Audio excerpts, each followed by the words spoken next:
বাস্তুশাস্ত্র অনুসারে ইতিবাচক শক্তি ঘরে সমৃদ্ধি আনে। এর ফলে বাড়ির পরিবেশ ভালো থাকে এবং পরিবারের সদস্যরা সবসময় খুশি থাকে। এটি পরিবারের আর্থিক সামাজিক অবস্থার উন্নতি ও শক্তিশালী করে তুলে। আসুন জেনে নিই এই 10টি বাস্তু টিপস। 1. বাস্তু অনুসারে আলমারির দরজা যেখানে প্রধানত টাকা রাখা হয় তা উত্তর দিকে মুখ করা উচিত। এছাড়াও আলমারির নিচে অথবা চারপাশে ঝাড়ু রাখবেন না। 2. পরিবারের শান্তি বজায় রাখতে সপ্তাহে একদিন সারা ঘরে লবণ জল ছিটিয়ে দিতে পারেন, তবে বৃহস্পতিবার এই ভুল করবেন না। 3.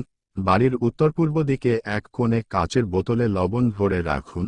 এটি অর্থনৈতিক সমস্যার সমাধান করে এবং একাধিক আর্থিক ব্যবস্থা খুলে দেয়।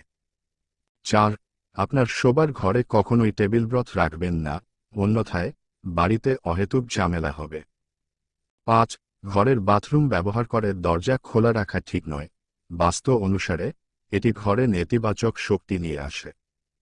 6. বাথরুম বা রান্নাঘরের জল পান করা খুবই খারাপ, এতে আর্থিক ক্ষতি দেখা দিতে পারে। 7. বাড়ির উত্তরে বা পূর্ব দিকে তুলসী গাছ রাখলে পরিবারের সর্বদা সুখ শান্তি আসে, সে সাথে বিভিন্ন সমস্যার সমাধান হয়। 8. শোবার ঘরে আয়না না রাখাই ভালো, এতে স্বামী স্ত্রীর মধ্যে বিবাদের সম্ভাবনা রয়েছে। আপনি যদি ঘরে আয়না রাখতে চান তবে শোবার আগে এটি ঢেকে দিন। 9.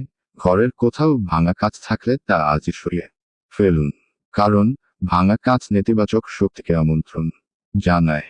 10. অনেকেই বাড়িতে গাছ রাখতে পছন্দ করেন, তবে বাস্তু মতে ঘরের ভিতরে কাটা গাছ রাখলে পরিবারের রোগবালাই চলতেই থাকে।